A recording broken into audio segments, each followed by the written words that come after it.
Daniel sostenía en brazos a nuestra hija recién nacida, Lily. Su rostro reflejaba una adoración paternal, pero vi el familiar brillo posesivo en sus ojos. Era la misma mirada que había tenido con todos los hijos de mi vida anterior. «Es perfecta, mía», murmuró con voz suave, desbordante de esa dulzura practicada que antes me había engañado por completo. «Simplemente perfecta. Somos bebés preciosos, ¿verdad? Quizás el año que viene podamos intentar tener un hermanito». Las palabras me invadieron, un eco de un pasado que me vi obligada a revivir. 12 años atrapada, gestando un hijo tras otro, cada uno como un barrote más en la jaula que él había construido a mi alrededor. Me dolía el cuerpo, no solo por el parto, sino por el esfuerzo de contener la rabia que me hervía bajo la piel. Vi la determinación tras su fachada amorosa, la silenciosa satisfacción de saber que otro hijo significaba otra cadena, que me ataba más fuerte a él, a la vida que él dictaba. Logré esbozar una débil sonrisa. «Quizás, Daniel, disfrutémosla por ahora». Por dentro gritaba, él no tenía ni idea. No podía saber que esta vez todo ya estaba en marcha. Esta vez no solo sobreviviría, desmantelaría todo su mundo manipulador. Flashback. El recuerdo afloró, nítido y doloroso. Yo a los 35 años completamente agotada, 5 hijos en 10 años. Mi cuerpo me había gritado advertencias, el agotamiento se había convertido en dolores agudos, mareos, una fatiga tan profunda que parecía ahogarme. Daniel lo descartó todo con un gesto. «Solo hormonas. Osmotle, mía. Estás cansada, es normal con tantos hijos. Deja de preocuparte tanto». Incluso había convencido a su colega, el Dr. Mason, para que hiciera eco de la despedida. Entonces, el colapso. El frío suelo de baldosas contra mi mejilla. La luz que se desvanecía. Mi último pensamiento consciente no fue en las caras de mis hijos, sino en el sonido de la voz de Daniel, ya al teléfono con su madre, su tono enérgico, serio. «Sí, madre, Mía se ha desplomado. Tenemos que resolver la situación de los niños. Ni siquiera pena, solo logística». Mi cuerpo ni siquiera estaba frío. El mundo volvió a la realidad con una violenta sacudida. Un instante, un frío olvido. Al siguiente, la música a todo volumen y el parloteo de una fiesta. La fiesta de compromiso de mi hermana Caroline. Tenía 23 años otra vez, de pie junto a la puerta del patio, con una copa de champán burbujeando en la mano. Y caminando hacia mí, irradiando un encanto practicado, estaba Daniel. Exactamente como se había acercado a mí la primera vez. «Te ves un poco perdido», decía con una sonrisa perfecta. «Soy Daniel». El impacto físico del renacimiento, el latigazo del recuerdo me dejó sin aliento. La copa de champán resbaló, cayendo al suelo. Sus palabras, que antes parecían suaves e intrigantes, ahora sonaban huecas, depredadoras. El guión era el mismo, pero la actriz, yo, conocía el final. «Disculpe», balbuceé necesitando espacio, necesitando aire. Casi salí corriendo hacia el baño, dejándolo allí parado, momentáneamente confundido. Dentro del fresco baño de mármol, me aferré al borde del lavabo, contemplando mi reflejo más joven. 23 años. Sana, sin hijos que me ataran, sin años de agotamiento grabados en mi rostro. El corazón me latía con fuerza. No era un sueño, era una segunda oportunidad. Apreté la frente contra el espejo frío, respirando hondo. Esta vez juré en silencio, con fiereza, que todo sería diferente. Pero primero necesitaba comprender a todos los involucrados. Cuán profunda era la traición. Armándome de valor, volví a la fiesta. Mi plan cambió al instante. Evitar a Daniel, por ahora. Necesitaba observarlo. Charlé animadamente con un viejo amigo de la universidad, riéndome a carcajadas, haciendo contacto visual con los demás, proyectando una confianza que aún no sentía del todo. Con el rabillo del ojo, vi a Daniel observándome. Su sonrisa relajada se había endurecido. Cuando me reí de algo que dijo mi amigo, sus ojos se entrecerraron casi imperceptiblemente. Bien, finalmente, inevitablemente, volvió a acercarse, abriéndose paso entre la multitud. La misma frase inicial, aquella ofensiva de encanto practicada. No nos presentaron como es debido. Un escalofrío me recorrió la espalda. No era solo su forma de actuar ensayada, era Caroline, mi hermana. La vi mirar a Daniel, una mirada rápida, casi temerosa, y luego se acercó de inmediato, interrumpiéndolo antes de que pudiera terminar la frase. «Mía, aquí estás. La tía Carol te buscaba», dijo con la voz un poco chillona, alejándome con excusas endebles. Me condujo al otro lado de la habitación parloteando nerviosamente. Se me heló la sangre. ¿Caroline? ¿Lo habría sabido? ¿Lo habría ayudado a atacarme? Incluso entonces, la posibilidad se sentía como otra traición, más profunda de lo que esperaba. Unos días después, Daniel me llamó, fue persistente, con mucho encanto. Me invitó a tomar un café. Contra todo instinto, acepté. Esto era parte del plan a largo plazo. Necesitaba reunir pruebas, comprender sus métodos desde dentro, esta vez con los ojos bien abiertos. Nos conocimos en un pequeño café. En mi vida anterior había sido una artista en ciernes, llena de sueños. Sueños que Daniel había extinguido con maestría, con tenues elogios y constantes sugerencias que me alejaron del caballete y me llevaron a la vida doméstica. Esta vez, dejé mi teléfono sobre la mesa entre nosotros, con naturalidad, y pulsé grabar antes de que se sentara. «Caroline me ha dicho que eres todo un artista», empezó revolviendo el café. «Es maravilloso, un pasatiempo encantador. Afición». La palabra me dolió, igual que la primera vez, solo que ahora reconocí la deliberada disminución. «Es más que un hobby, Daniel», dije con tono ligero. «Espero convertirlo en mi profesión». Se inclinó hacia adelante con expresión seria. «Oh, por supuesto. Deberías perseguir tus pasiones. Pero es un mundo difícil para los artistas, ¿verdad? Tan inestable. Es bueno tener seguridad. Alguien que te apoye, ¿sabes? Para no tener que preocuparte por las cosas prácticas». Ahí estaba. El sutil menoscabo, envuelto en un gesto de apoyo. Puso a prueba mis límites, preguntándome por mi familia, mis finanzas, buscando mis debilidades, igual que antes. Se presentó como el compañero perfecto, alentador, pero protector. Protector hasta la asfixia. Mi mano temblaba ligeramente al levantar mi taza de café. Probablemente pensó que eran nervios, atracción. Sonrió, una sonrisa cálida y segura. No tenía ni idea de que era rabia, fría y clara, que me estremecía. La horrible claridad de ver su naturaleza depredadora al descubierto, sabiendo exactamente a dónde conducía este camino, era casi paralizante. Pero le sostuve la mirada, le ofrecí una pequeña sonrisa evasiva y lo dejé hablar.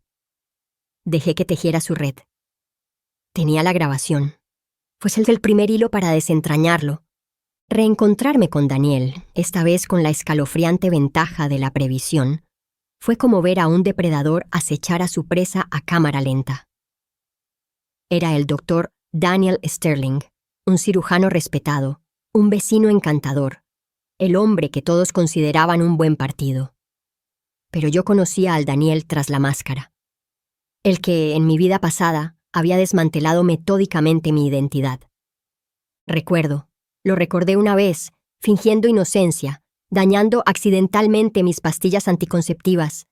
Luego vinieron los comentarios constantes sobre lo natural que era el embarazo y sobre cómo los anticonceptivos hormonales probablemente eran malos a largo plazo. Había fomentado en mí una profunda ansiedad médica, cuestionando los síntomas, haciéndome dudar de mi propio cuerpo y siempre dirigiéndome hacia su colega, el doctor Mason, quien compartía sus desaires.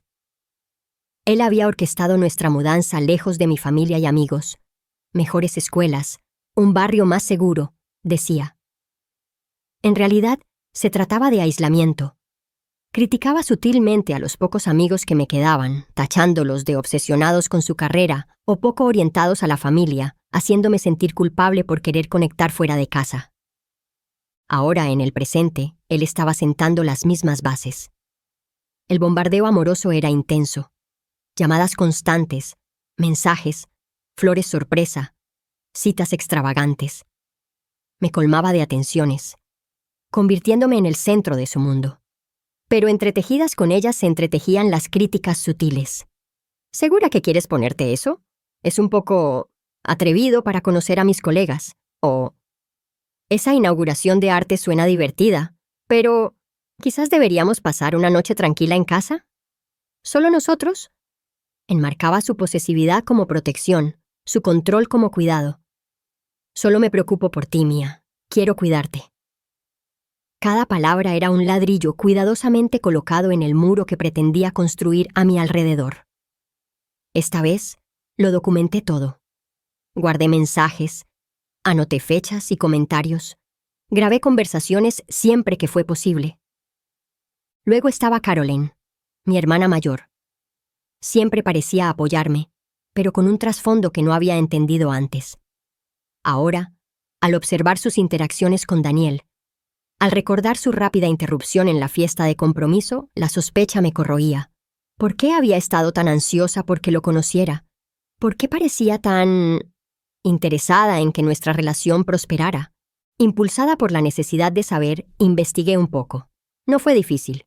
Una vieja cuenta de correo electrónico, una que ella usaba poco pero que no había borrado, contenía las respuestas. Guardada en una carpeta olvidada había una cadena de correos electrónicos entre ella y Daniel, fechada justo antes de que nos presentara. Daniel me confesó su deseo de una esposa tradicional, alguien guapa e inteligente, pero dispuesta a priorizar la familia y a bendecirlo con muchos hijos. Mencionó que le atraían especialmente los artistas, pues los consideraba sensibles y fáciles de guiar. Las respuestas de Caroline fueron de una ayuda abrumadora.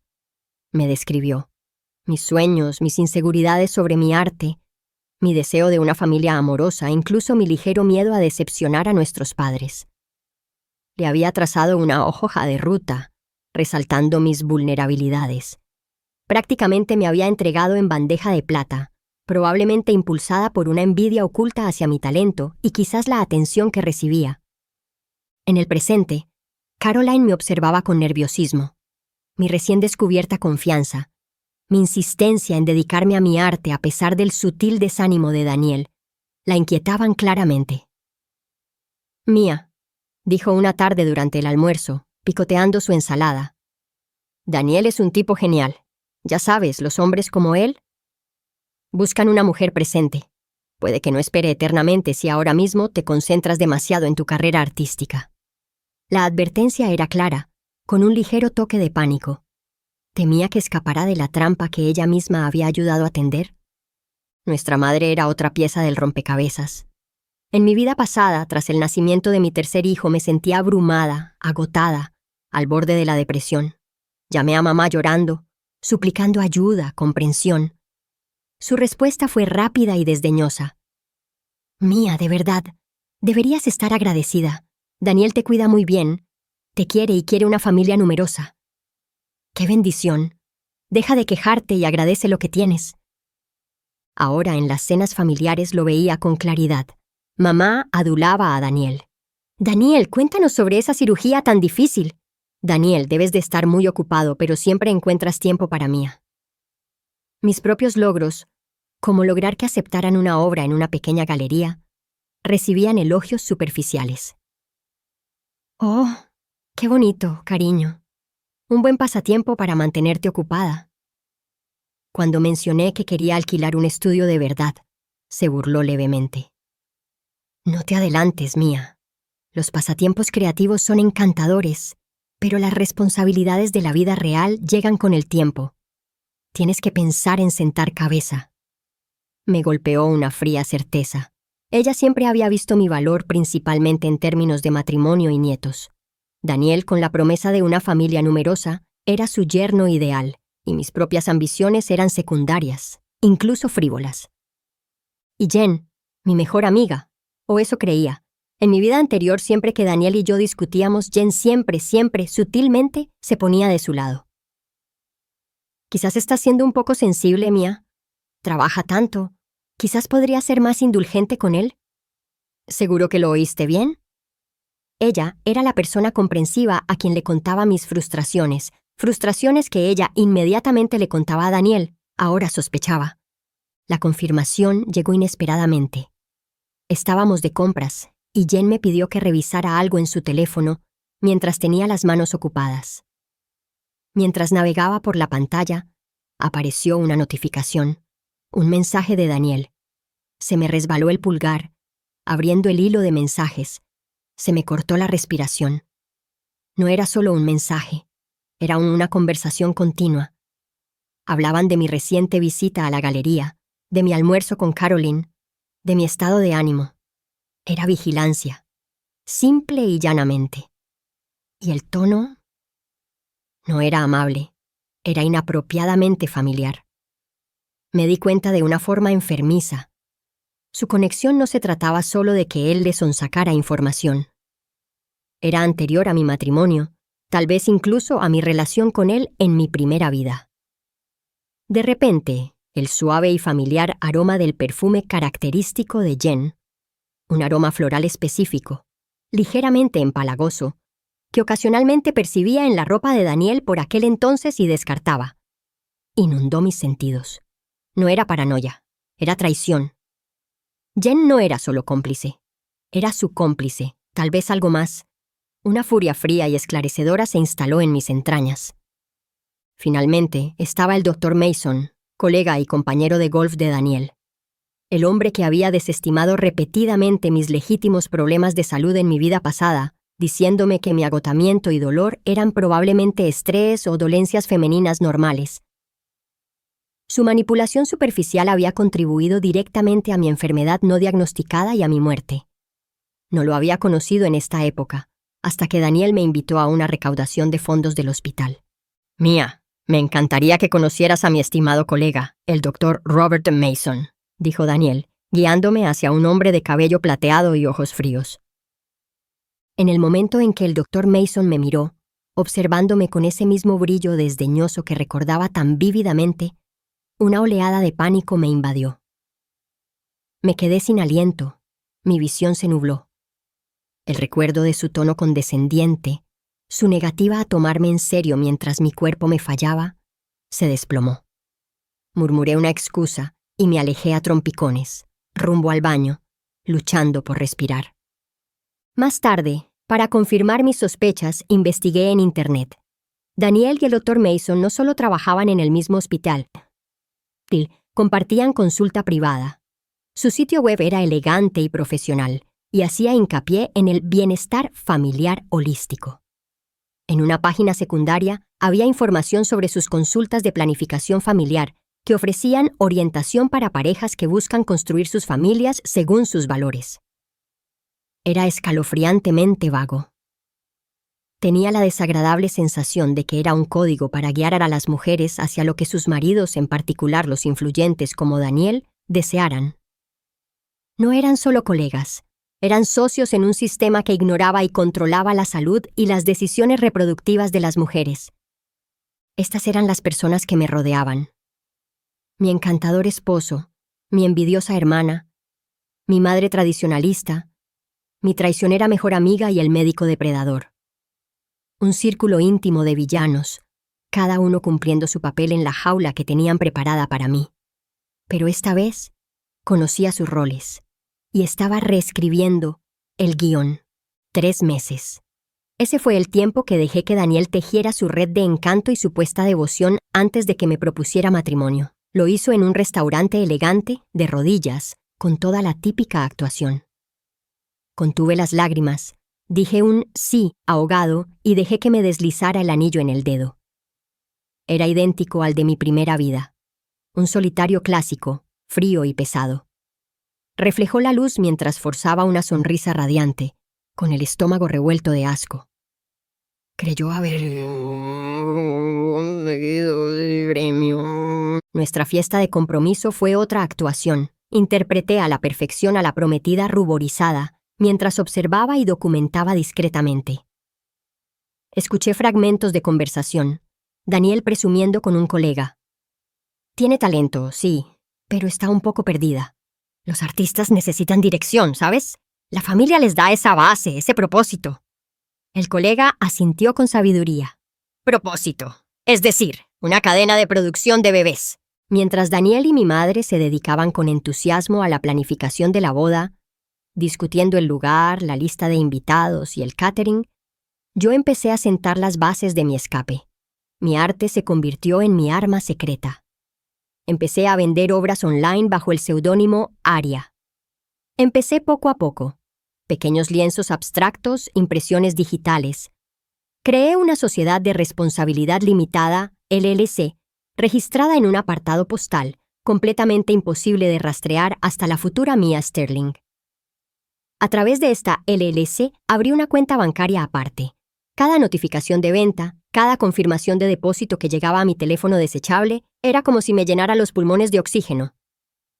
«Voy a comprar vestidos de dama de honor», le decía a Daniel, despidiéndolo con un beso. En lugar de eso, me dirigía a un pequeño estudio alquilado discretamente al otro lado de la ciudad. El contrato de arrendamiento estaba a nombre de la Sociedad de Responsabilidad Limitada. Olía ligeramente a trementina y libertad. Allí pintaba con furia, canalizando mi rabia, mis recuerdos y mi determinación sobre el lienzo. Mi estilo evolucionó, volviéndose más audaz, más evocador. Otras veces decía clase de yoga o quedarme con una amiga para tomar un café y pasaba horas perfeccionando mi arte, creando mi portafolio, consolidando mi independencia pieza por pieza. Para Daniel, yo era la prometida feliz, un poco abrumada, planeando con alegría nuestra futura felicidad doméstica. Luego llegó el acuerdo prenupcial. Daniel lo presentó con naturalidad. Solo una formalidad mía, una planificación sensata, ¿sabes? Explicó que protegía sus bienes, lo cual parecía razonable, pero recordé la vaga inquietud que sentí al firmarlo la primera vez, demasiado absorta en el amor y la confianza como para cuestionarlo adecuadamente. Esta vez, sonreí con dulzura. Por supuesto, Daniel. Siempre eres tan meticuloso y responsable. Es una de las cosas que me encantan de ti. Esa noche envié por correo electrónico una copia escaneada a una abogada que encontré tras una investigación exhaustiva y minuciosa, una mujer conocida por gestionar divorcios complejos con discreción. Su evaluación llegó a la mañana siguiente. El acuerdo prenupcial era infalible y favorecía con creces a Daniel. Pero la parte verdaderamente insidiosa se escondía en las cláusulas sobre la división de bienes en caso de divorcio. Las sanciones económicas para mí eran astronómicas a menos que tuviera un mínimo de 3 hijos en los primeros 8 años de matrimonio. Tener menos hijos significaba que me iría prácticamente sin nada, independientemente de mi contribución al matrimonio o de su posible infidelidad. Era coerción reproductiva codificada en jerga legal. Armada con este conocimiento, me acerqué a Daniel, fingiendo confusión. «Cariño, estaba leyendo esto y no estoy segura de entender esta sección sobre... hijos y finanzas. Parece complicada». Formulé mis preguntas con una inocencia deslumbrante, matizándolas de admiración por su previsión. «Eres tan inteligente al planificar para cualquier eventualidad». Los halagos eran una herramienta a la que respondía bien. Se envaneció, explicando las cláusulas, revelando sin querer su expectativa, su plan, de que el tamaño de nuestra familia estuviera directamente ligado a mi seguridad financiera dentro del matrimonio. Pensó que me estaba reafirmando su compromiso, en cambio estaba confirmando su plan manipulador. Al día siguiente, me reuní con mi abogado. Redactamos enmiendas, sutiles modificaciones en la redacción, ligeros cambios en las definiciones, cláusulas que parecían inocuas pero que transformaban fundamentalmente la dinámica de poder, protegiendo mis bienes, incluidas las futuras ganancias de Aria, y eliminando las condiciones coercitivas vinculadas al parto. Cuando llegó el momento de firmar, presenté mi versión ligeramente aclarada.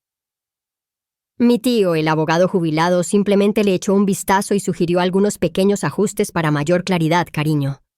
Nada importante, solo un lenguaje más claro. Daniel, rebosante en hambre de confianza, apenas lo hojeó. Vio mi firma, asumió que su plan estaba decidido y firmó sin pensarlo 2 veces. El contrato modificado, legalmente vinculante, ya estaba en mi poder. 6 meses después de casarnos, anuncié: «Daniel, estoy embarazada». Le di una prueba de embarazo positiva que había comprado por internet, fácil de falsificar. Su reacción fue inmediata. Un alivio inmenso inundó su rostro, rápidamente reemplazado por una sonrisa triunfante y posesiva. «¡Mía! ¡Qué maravilla! ¡Absolutamente maravillosa!». Su cuidado se volvió asfixiante, Insistió en que redujera mis eventos sociales. Necesitas descansar. Me disuadió de asistir a una feria de arte donde planeaba hacer contactos. Demasiado tiempo de pie, cariño, no es bueno para el bebé. Y controlaba obsesivamente mi comida y mis actividades. Fue exactamente como la primera vez, solo que ahora lo veía como lo que era. Tácticas de aislamiento disfrazadas de preocupación. Lo soporté, haciendo el papel de la querida futura madre, mientras documentaba cada caso de comportamiento controlador. Cada comentario que socavaba mi autonomía.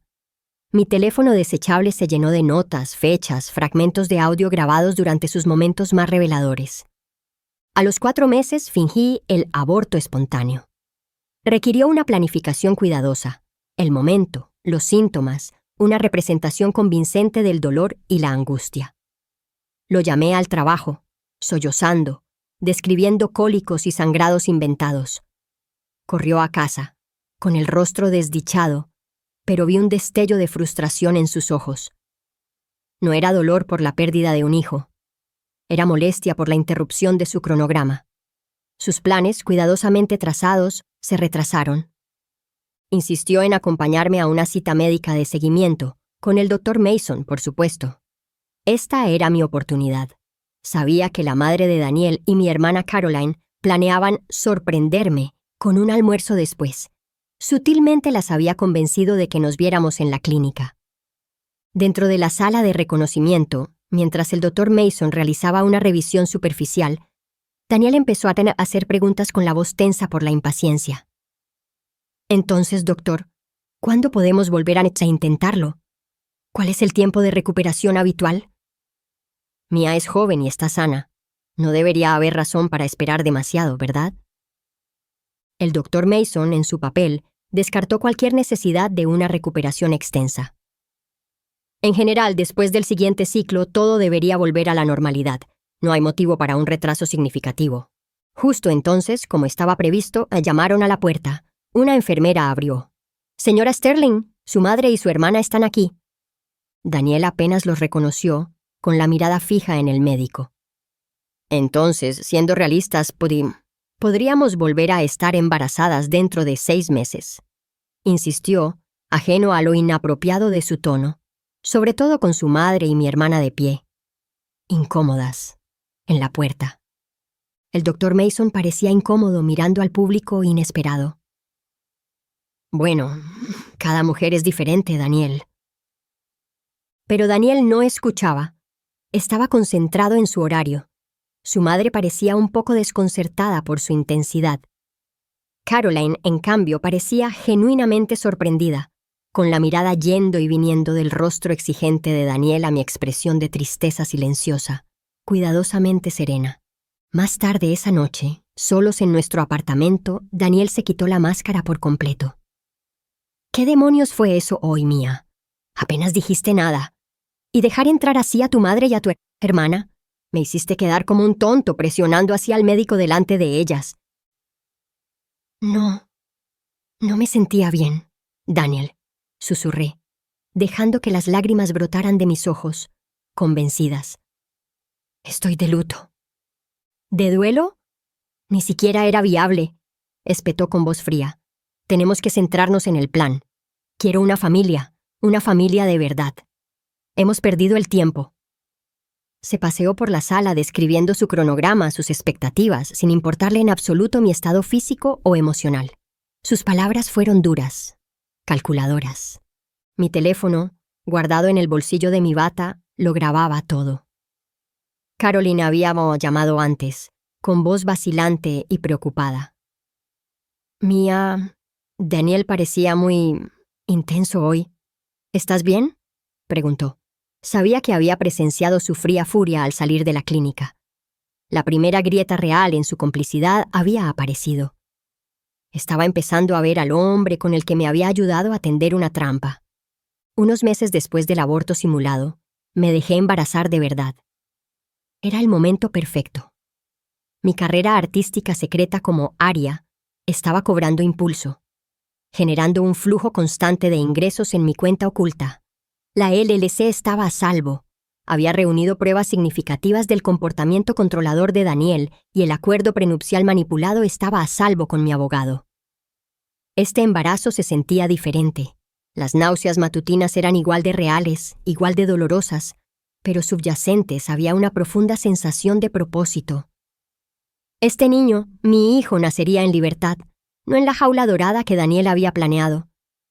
La primera ecografía fue reveladora. Daniel estaba a mi lado, con su mano posesiva sobre mi hombro. Cuando el técnico anunció, «Parece que va a tener una niña sana», su mano se tensó casi imperceptiblemente. Vi un destello de decepción en su rostro antes de que la máscara de padre cariñoso volviera a su lugar.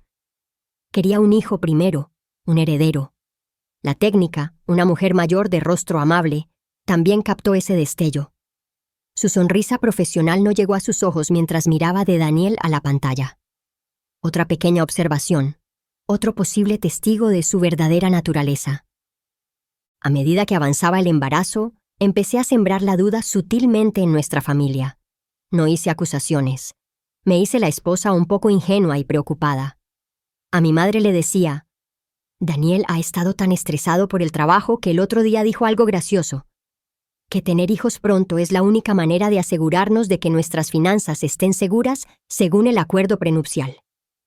¿No es raro? La vi fruncir el ceño, la semilla plantada.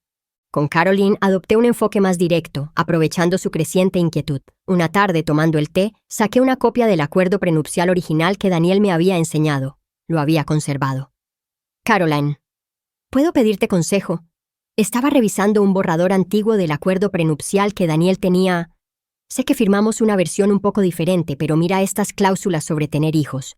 ¿No te parece intenso? ¿Que mi estabilidad financiera depende completamente de cuántos hijos tenga?»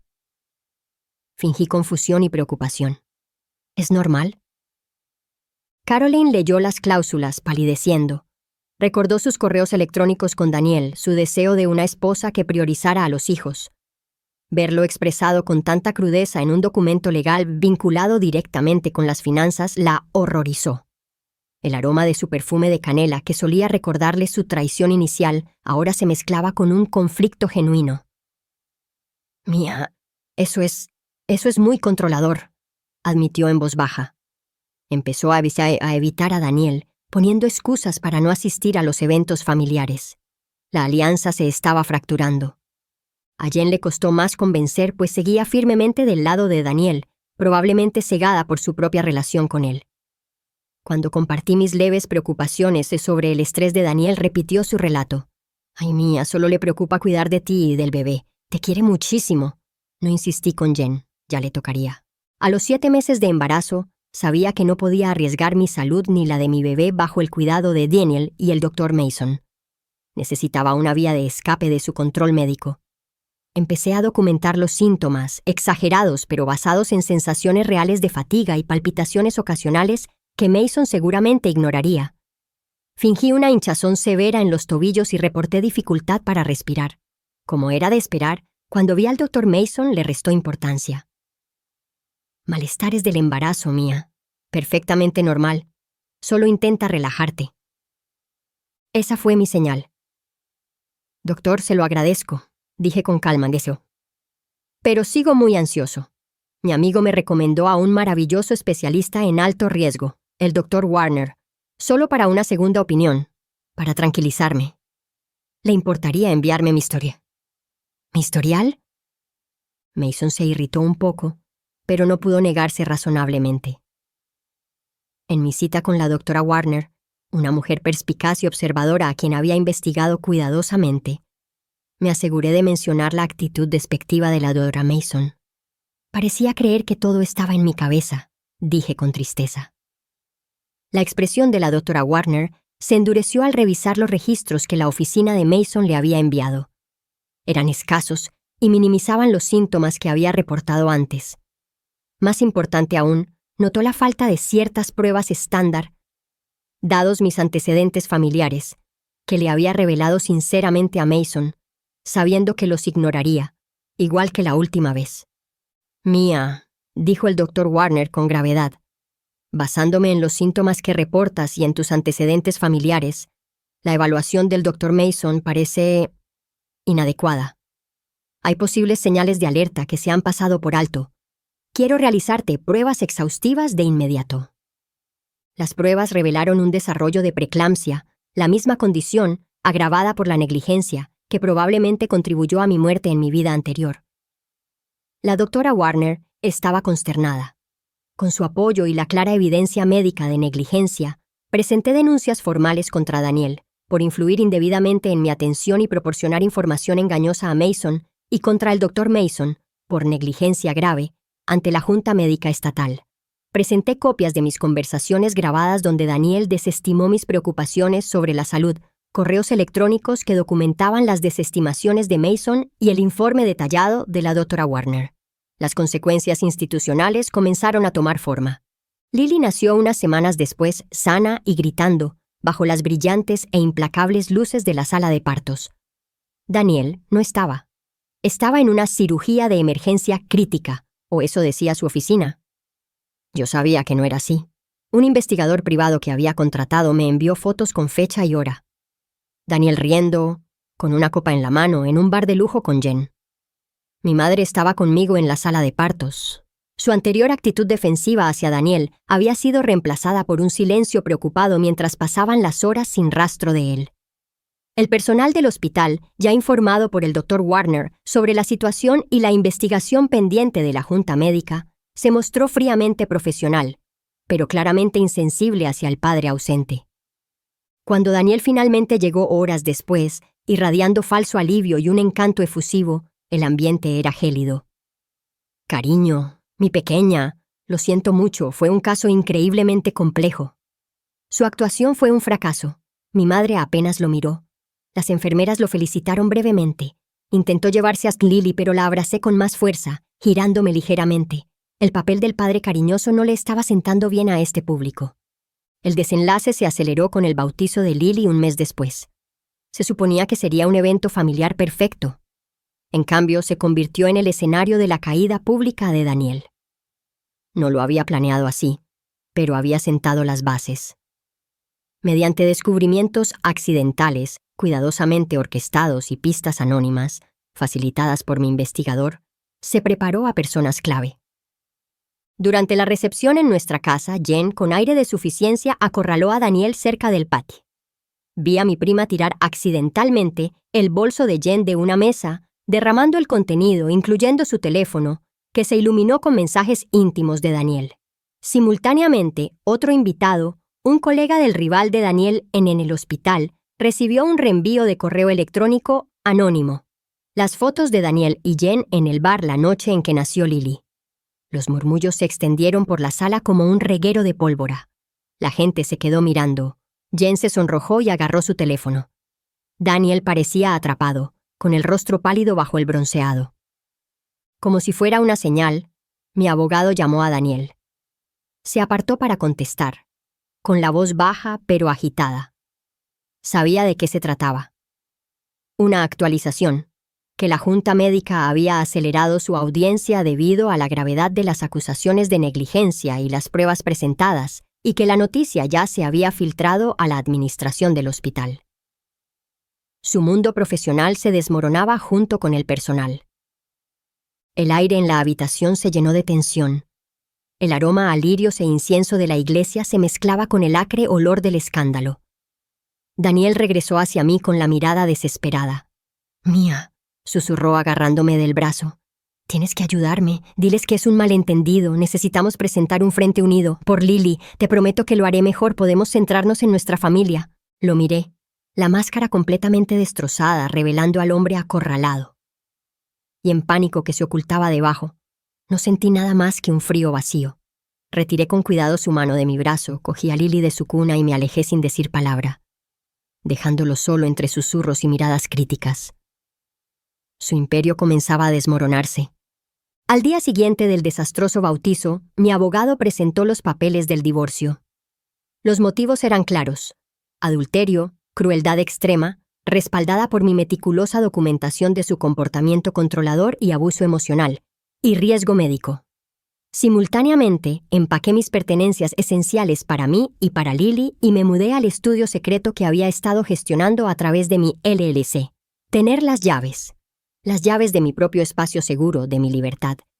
Se sentía sólido y real en mis manos. Era un marcado contraste con la sensación de las llaves de la casa que Daniel me había dado, llaves que parecían grilletes. La reacción de Daniel fue predecible.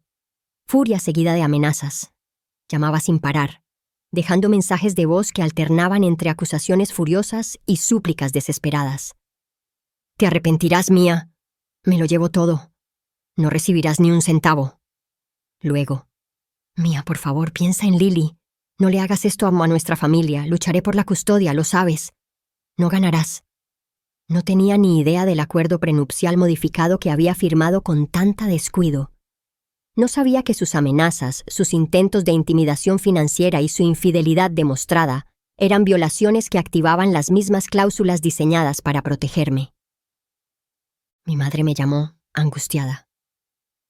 «Mia, ¿qué haces? Tienes que pensar en el bebé. Un niño necesita a su padre. Daniel es un buen hombre en el fondo, solo que está estresado. Tienes que volver y arreglar las cosas». Esta vez no discutí ni me defendí. La invité tranquilamente a mi nuevo apartamento. Era pequeño, pero limpio y luminoso, lleno de mis materiales de arte y las cosas de Lily. Le preparé un té, la senté y le puse la grabación de Daniel de la noche después del aborto. Aquella en la que desestimó mi dolor con frialdad y describió su cronograma para tener más hijos, sin importarle en absoluto mi salud ni mis sentimientos. Luego le puse fragmentos de otras grabaciones, él menospreciando mi arte, insistiendo en que cortara relaciones con mis amigos, revelando sus planes para asegurar mi dependencia económica. Mientras escuchaba, palideció. Las justificaciones, la creencia en la bondad esencial de Daniel, se desmoronaron. Oyó su voz, fría y calculadora, hablando de mí no como esposa ni como persona, sino como un instrumento, un medio para un fin.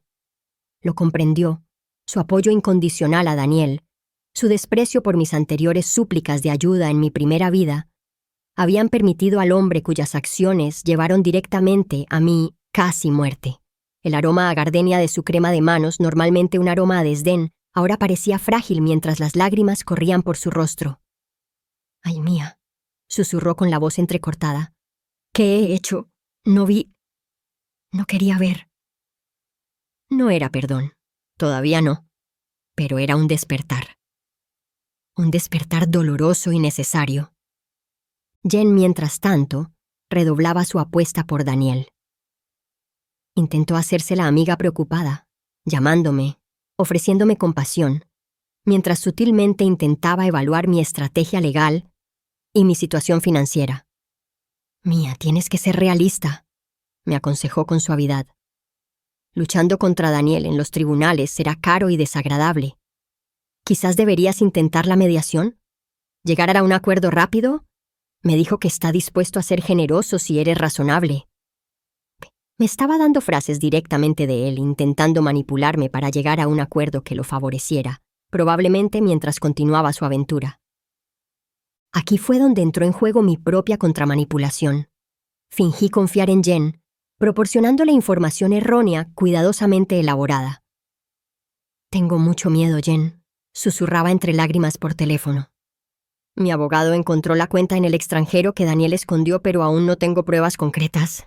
O bien, estoy pensando en mudarme a otro estado con Lily, solo para empezar de cero». Sabía que iría directamente a ver a Daniel con esta información, y lo hizo. Como predijo, Daniel entró en pánico. Guiado por la información de Jen, tomó medidas precipitadas. Intentó transferir fondos de las cuentas ocultas, reales, que mi investigador había localizado, me envió mensajes amenazantes sobre llevarse a Lily y asegurarme de que no la volvería a ver si intentaba mudarme. Jen, usando su propio teléfono, le envió mensajes frenéticos con estrategias para contrarrestar mis planes ficticios. Lo que no sabían era que mi abogado ya había obtenido órdenes judiciales para sus comunicaciones. Sus mensajes de pánico, sus esfuerzos coordinados para amenazarme y ocultar bienes, se convirtieron en una prueba irrefutable de conspiración, violando órdenes judiciales temporales y fortaleciendo mi caso exponencialmente. La traición de Jen fracasó estrepitosamente, poniendo fin al ataúd legal de Daniel. La última pieza fue Caroline. Había estado callada desde el bautizo, claramente en conflicto. Daniel, cada vez más desesperado, intentó usarla. Se presentó en su apartamento, rogándole que interviniera, que me hiciera entrar en razón, incluso pidiéndole que averiguara mi nueva dirección para poder hablar conmigo cara a cara. Esta era la encrucijada de Caroline: permitirle más a Daniel o elegir a su hermana. Me llamó con la voz ligeramente temblorosa. Mía, Daniel acaba de llegar. Me pidió tu dirección, intentando que lo ayudara a presionarte. Hubo una pausa. Le dije que no sabía dónde estabas y que necesitaba dejarte en paz. Sentí un gran alivio. Y Mía, hay algo más. Algo que debería haberte dicho hace mucho tiempo. Ella lo confesó todo. Sus celos, los correos electrónicos iniciales que me presentaron, como Daniel había descrito específicamente que quería una mujer vulnerable y artística a la que pudiera moldear. Me reenvió la cadena de correos electrónicos original, la prueba irrefutable de su plan premeditado de hacía años. Unos días después nos vimos en mi pequeño estudio. El aire olía a óleo y a nuevos comienzos. Hubo lágrimas, disculpas, explicaciones. No fue una solución instantánea, pero fue un comienzo. Nos abrazamos, al principio con torpeza, luego nos abrazamos con fuerza. El aroma de mi estudio de arte, el aroma de mi libertad recuperada, nos envolvió a ambos. Caroline había tomado su decisión. El acto final no se desarrolló en un tribunal, sino en una sala de conferencias estéril para una negociación a puerta cerrada. Estuvimos Daniel, su abogado, el doctor Mason, ahora implicado no solo médicamente, sino también económicamente por bienes comunes ocultos. Mi madre, como testigo de la personalidad de Daniel, Caroline, también como testigo, Jen, citada y enfrentada a posibles cargos de perjurio, mi abogado y yo. Mi abogado presentó las pruebas metódicamente, pieza por pieza. El acuerdo prenupcial enmendado que Daniel había firmado pero no leído. Registros financieros que detallaban los bienes ocultos que mi investigador descubrió. Grabaciones de las amenazas y manipulaciones de Daniel. Los informes médicos del Dr. Warner y la acción pendiente de la Junta contra él y Mason. Los mensajes de texto incriminatorios de Jen y Daniel. El testimonio de Caroline y los correos electrónicos originales que exponían el montaje. Las fotos del investigador privado y los informes sobre su infidelidad. La pila de pruebas era inmensa, irrefutable. El rostro de Daniel pasó de una negación rotunda a una conmoción boquiabierta y luego a un terror pálido. El doctor Mason parecía físicamente enfermo. Jen miraba fijamente la mesa. El abogado de Daniel parecía cada vez más adusto. Daniel empezó a suplicar. Mía, ¿podemos resolver esto? Luego amenazas. Llevaré esto a los tribunales durante años. Y luego, a negociar. ¿Qué quieres? Solo dime qué quieres. Todo lo que dijo quedó grabado en la grabación oficial del proceso, cavando aún más profundo su hoyo. Mi abogado estableció nuestras condiciones, innegociables. La custodia completa de Lily para mí, con visitas supervisadas para Daniel únicamente bajo estrictas condiciones. Una división de bienes con un fuerte peso a mi favor, basada en las violaciones del acuerdo prenupcial y los fondos ocultos. Una orden de alejamiento permanente que impidiera a Daniel contactarme fuera de los canales de comunicación supervisados de la crianza compartida. Una pensión alimenticia y manutención infantil considerables calculadas sobre sus ingresos reales, no sobre las cifras reducidas que declaró. No fueron necesarias disculpas públicas. Su reputación ya estaba en ruinas. Daniel me miró con ojos suplicantes. Sostuve su mirada y no sentí nada. Ni lástima ni rabia, solo vacío. Ya no me importaba. El juez revisó el acuerdo de conciliación, respaldado por el abrumador resumen de pruebas. El fallo fue rápido: custodia total, seguridad financiera, protección legal, jaque mate. El aire que circulaba en la sala de conferencias ya no se sentía tenso, se sentía quieto, silencioso. El juego había terminado, había ganado. La noche en que se formalizó el divorcio fue surrealista. El peso del pasado, de ambas vidas, pareció disiparse. Pero mi viaje no se trataba solo de escapar de Daniel. Se trataba de recuperarme por completo. Esa noche también fue la inauguración de mi primera gran exposición en una galería.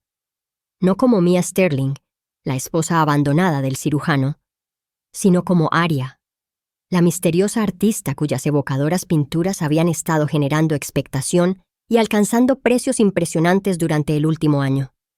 La galería bullía de energía, el vino corría a raudales y los críticos murmuraban comentarios elogiosos.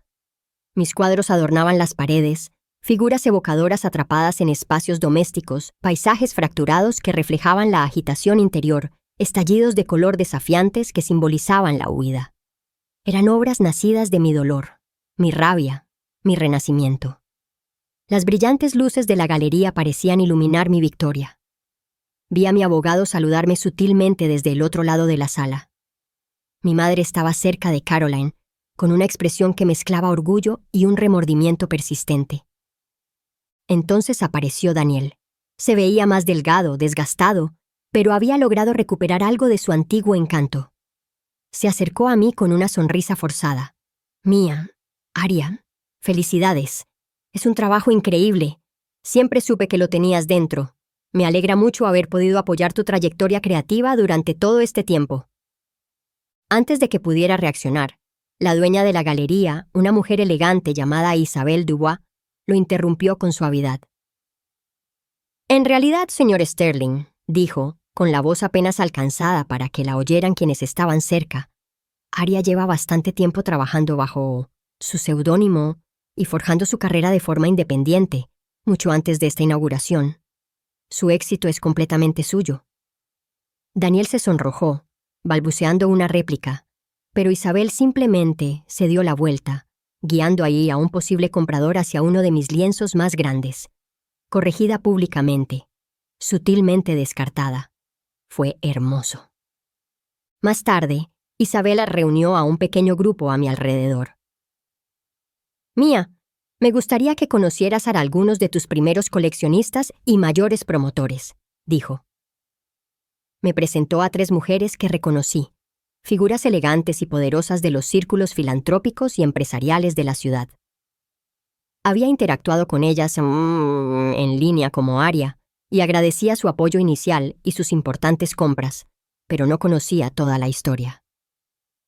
Somos más que simples coleccionistas, Mía, dijo la mayor del grupo, una mujer llamada Eleanor Vance de mirada penetrante y sonrisa cálida. Somos inversionistas, pero más que eso gestionamos una red discreta. Identificamos a mujeres en situaciones como la tuya, sobre todo en aquellas que implican control financiero y coerción reproductiva, y les proporcionamos recursos, contactos legales, respaldo financiero, alojamiento seguro, apoyo profesional, lo que sea necesario para facilitarles una salida. El champán me hizo cosquillas en la nariz al darme cuenta. Mi abogada no solo era abogada. Estaba conectada con ellos, el apartado postal, la creación de la sociedad de responsabilidad limitada, el investigador discreto, los chivatazos. No había sido solo mi planificación. Se había apoyado en esta infraestructura oculta. Daniel, que había estado cerca del grupo, escuchó las palabras de Eleanor. Abrió los ojos de par en par al mirar a estas mujeres influyentes, dándose cuenta de que no solo había estado luchando contra su exesposa, sin saberlo había desafiado a una organización bien financiada y con muchos contactos dedicada a desmantelar a hombres exactamente como él. Intentó ser encantador, extendiendo la mano a Eleanor. Eleanor Vance, un placer. Daniel Sterling, creo que no nos conocemos. Eleanor miró su mano extendida pero no la tomó. Oh, sé exactamente quién es usted, señor Sterling, dijo con la voz bajando a una calma gélida. Llevamos bastante tiempo conociendo sus patrones. Daniel retrocedió como si lo hubieran golpeado. Justo cuando asimilaba el golpe, otra figura emergió de la multitud. Una mujer mayor, elegante y serena, con ojos sorprendentemente parecidos a los míos. Caminó directamente hacia mí, pasando por alto a Daniel por completo. Mía, mi querida, la miré, confundida. Me parecía vagamente familiar, como fotos antiguas que no había visto en años. Disculpa, ¿te conozco? Mi madre jadeó desde cerca. Mamá, ¿de verdad eres tú? La mujer me sonrió con dulzura. Soy tu abuela, Elizabeth. Tu madre me hizo creer que no te interesaba tener contacto hace años. Y después, bueno, se contaron historias. Parece que hubo mucho engaño. Su mirada se dirigió a mi madre y luego a Daniel. Hace poco que supe la verdad de tu situación, gracias a la red de Eleanor. Y Mia, necesitas saberlo. Eres mi única heredera. Hay un importante fondo fiduciario administrado para ti, que crece considerablemente. Parece que algunas personas, su mirada se endureció al posarse de nuevo en Daniel, preferían que creyeras que dependías económicamente. Mi abuela, viva y rica. La historia en mi primera vida era que había fallecido hacía años, distanciada. Otra mentira, otra capa de control manteniéndome financieramente vulnerable orquestada por mi madre y Daniel. El sutil perfume de mi abuela, Lirio de los Valles, se sentía como un vínculo, un legado. Me abrazó y luego se inclinó para sonreírle a Lily, que Caroline sostenía cerca. Y esta debe ser mi bisnieta. Una línea matriarcal, fuerte y protectora, se formaba ante los ojos de Daniel. Una línea que él jamás podría tocar. Las revelaciones seguían llegando. La doctora Elise Warner, la especialista que me había diagnosticado preeclampsia y respaldado mis quejas ante la junta médica, dio un paso al frente. También formaba parte de la red de Eleanor. El caso de Mia, anunció al grupo reunido, ha puesto de relieve fallas críticas en la forma en que las preocupaciones sobre la salud de la mujer, especialmente durante el embarazo, a veces se desestiman en la comunidad médica. Gracias a una importante donación, financiada en parte con los bienes recuperados de la disolución de ciertas prácticas médicas negligentes, dirigió una mirada significativa hacia donde Daniel permanecía. Atónito y en silencio. Estamos lanzando una importante iniciativa de investigación a través del hospital universitario. Se centrará en el desarrollo de protocolos para prevenir la negligencia diagnóstica y abordar el sesgo sistémico. Mia ha tenido la amabilidad de compartir su historia de forma anónima si lo prefiere, para ayudarnos a dar forma a este trabajo vital. Mi trauma personal, mi experiencia cercana a la muerte, se estaba transformando en un motor de cambio institucional. Finalmente, mi abogada se unió al grupo con una copa de champán en la mano. Y una última cosa, dijo, alzando la copa. El caso de divorcio de Mia, con su extensa e irrefutable documentación de control coercitivo, manipulación financiera y negligencia médica facilitada por su pareja, ha sentado un precedente legal significativo en este estado. Los tribunales de familia ya están citando el caso Sterling contra Sterling, al revisar las directrices para evaluar la violencia doméstica y la custodia, en particular en lo que respecta a la coerción reproductiva. Nuestro objetivo nunca fue solo justicia para Mia, sino construir un caso tan sólido que transformara el panorama legal y protegiera a innumerables personas.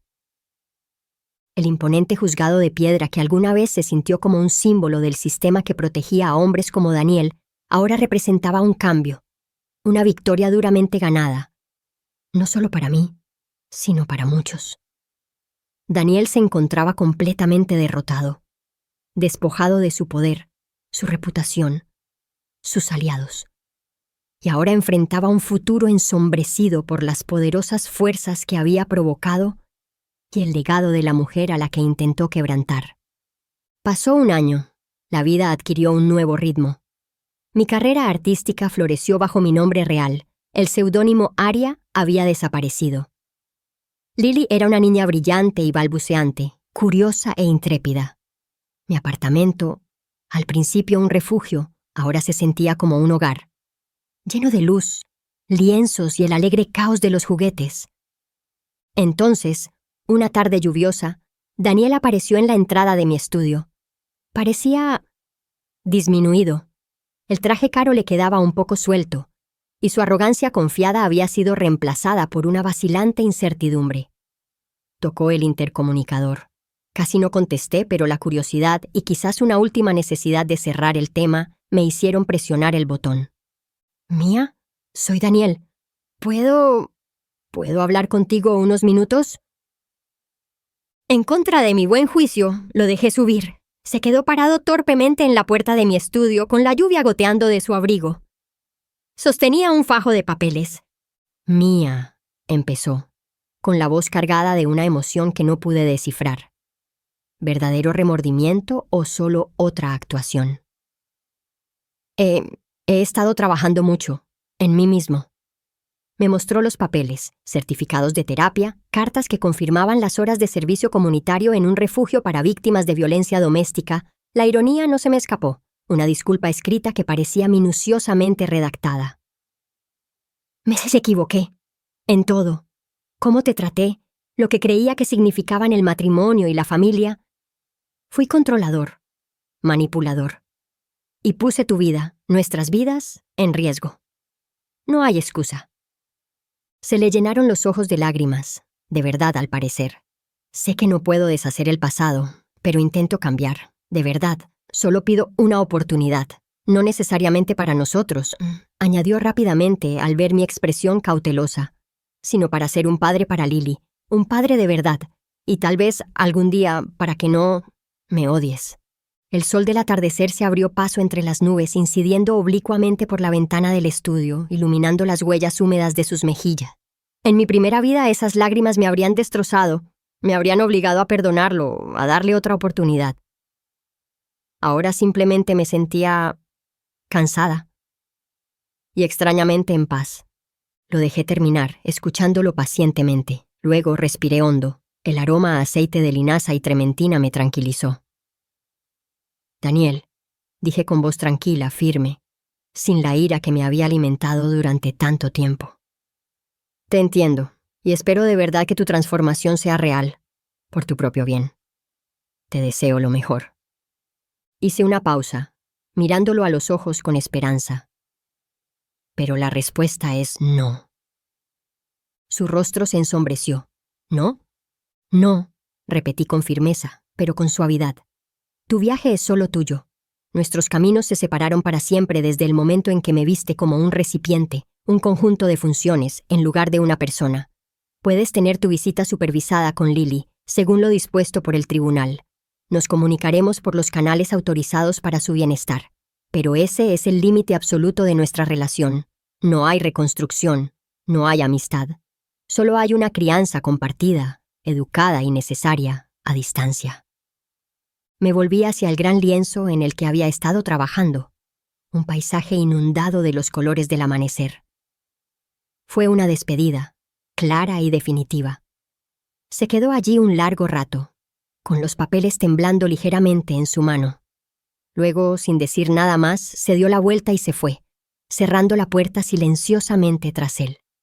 La tranquila confianza que sentí, la absoluta ausencia de dudas, era algo que mi yo de 23 años, o incluso mi yo de 35 de mi vida anterior, jamás habría imaginado. Unos meses después, Caroline y yo condujimos por la costa hasta la extensa propiedad de nuestra abuela. Elizabeth nos recibió a ambas, ofreciéndonos un espacio para sanar. Sentadas en el porche con vistas al océano, Caroline finalmente confesó la intensidad de sus celos de entonces. Envidia de mi talento, de mi aparente camino fácil, de la atención que, según ella, recibía injustamente. Lloró al admitir lo fácil que había sido justificar su ayuda a Daniel, diciéndose a sí misma que él sería bueno para mí, que me daría la estabilidad que necesitaba. La escuché y le conté mi propia experiencia, la ira, el dolor, el lento proceso de desenredarme del pasado. Te perdono, Caroline, dije con sinceridad. No porque ella lo mereciera necesariamente, sino porque yo merecía paz. Aferrarme al resentimiento era solo otra cadena. Pero nuestra relación necesita reconstruirse sobre la base de la honestidad. Basta de secretos.